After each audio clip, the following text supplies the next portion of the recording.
Hey there, green card holders. Are you planning a trip within the United States soon? Maybe you're thinking of visiting family in another state, taking a road trip, or even flying to that dream destination you've had on your list for years. Well, before you pack your bags and book that ticket, stop for just a minute because the rules for traveling inside the US have recently changed, and you need to know what's going on. Trust me, you don't want to get caught off guard at the airport or even during a simple road trip. So, what's the big deal? Here's the truth. What used to be a quick, no hassle trip across state lines might now require a little more preparation, especially for permanent residents like you. And I know what you're thinking. Wait, traveling within the US should be easy for a green card holder, right? Well, yes, but there are some new rules and guidelines that could affect your plans. From updated ID requirements to changes in how domestic flights handle passenger verification, there are details that you can't afford to miss.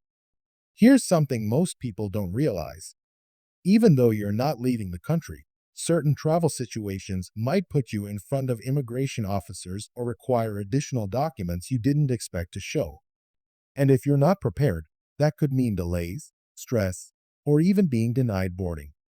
That's why in this video, I'm going to walk you through everything you need to know about traveling within the US as a green card holder, what's changed, what documents you absolutely must carry, and the common mistakes people make that can ruin their trip. Now, I get it. Traveling is supposed to be exciting, fun, and stress-free. And that's exactly why I'm here, to make sure you feel 100% confident before your journey. Because the last thing you want is to show up at the airport thinking everything is fine, only to hear, sorry, you can't board. No, we're not letting that happen to you. By the end of this video, you'll know the latest rules inside out and have zero doubts about what you need to do.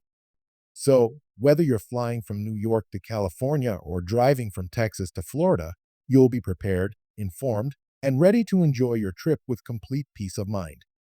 And hey, before we dive in, do me one quick favor. If you want to stay up to date with important information for green card holders like you, hit that like button right now. It really helps more people like us get the right info at the right time. All right, let's get started. All right, now that you've hit that like button, thank you. Seriously, you're awesome.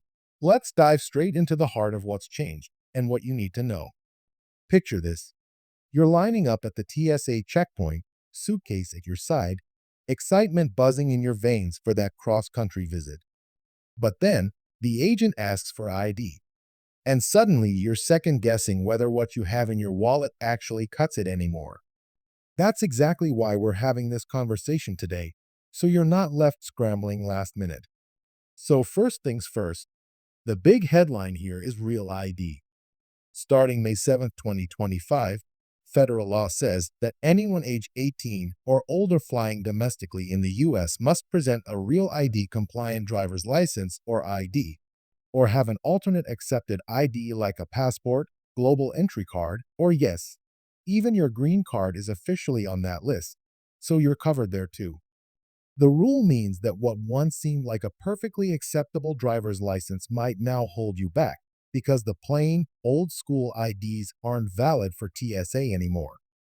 It's a change that's already in effect, so if you're planning to fly soon, don't wait till the last minute to check whether your ID is compliant or you've got a solid backup ready to go. Let me share a little story that might hit home. A friend of mine, a green card holder, showed up at the airport with just their regular driver's license and no passport or extra ID. The TSA line told them, "Oops, not today." They had to scramble, make a quick trip home, grab the passport, scramble for a ride back. Stressful is an understatement. And frankly, totally avoidable. But now, with the Real ID rule firmly in place, there's no wiggle room. TSA can't let you through without one of those valid IDs, no exceptions, no okay, just this once flexibility. Here's the good news though. You have options and ways to prepare so you don't find yourself in that tight spot.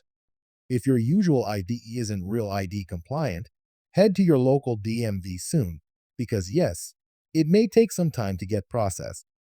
Bring along everything: birth certificate or passport, social security card, proof of residency, and ask for the real ID version.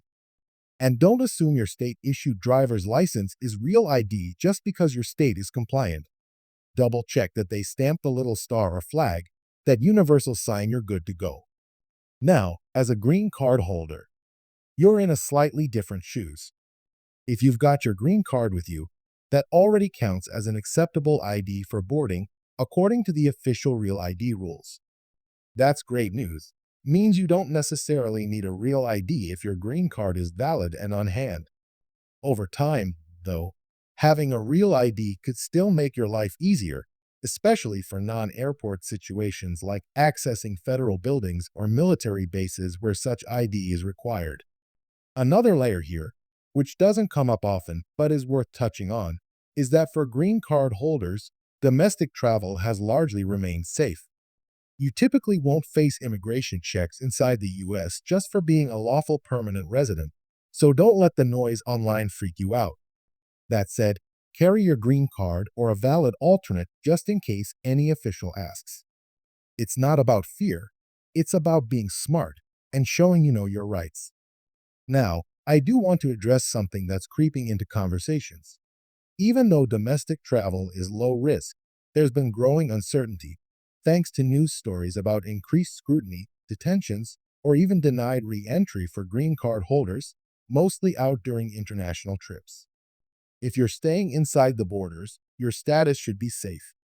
Just be sure you're up to date on any travel advisories, carry your card, and maybe think twice about posting overly political content that might trigger attention, especially if your next trip might cross borders. So, here's what you can do in simple, spoken language terms. Before any plane trip, double check if your ID is Real ID certified. If not, and you fly often, start your DMV paperwork now. Always have your green card with you when traveling. That's your golden ticket at the flight line. And make photocopies too, stored digitally somewhere safe. If you're traveling by road or train, especially near borders, keep that same documentation close. Encounters with local enforcement or immigration agents are rare, but better safe than sorry. Stay informed about politics and policies. Calls to action can change. Public mood shifts fast. But so can guidelines. Keep this channel on your radar if you want timely updates. You know, I get it. This all sounds like a lot to think about when you're just trying to plan a visit, a road trip, or visit family. But here's the thing. Being prepared equals peace of mind. It's like knowing you've got your passport before you leave for an overseas trip. Except the destination is your own country. That's the difference between oops, I didn't know, and oh, I'm so glad I prepped early. By the time you're watching this video, you'll walk away not just informed, but anchored with real advice you can put into action today. That's what I'm here for. Helping green card holders travel smart, travel worry-free. If you found this helpful so far, I hope you'll give the video a thumbs up. It really supports the channel and helps others in our community find the right info at the right time. And hey, if there's a topic you want to explore next, maybe international travel tips for green card holders, or renewing your card while traveling, drop a comment and let me know. I've got your back. All right, ready to move on? Next up, we'll walk through the DMV process to get your Real ID step by step, share what documents to gather, and unpack how to stay relaxed at the airport. Let's make your next trip smooth, safe, and totally under control.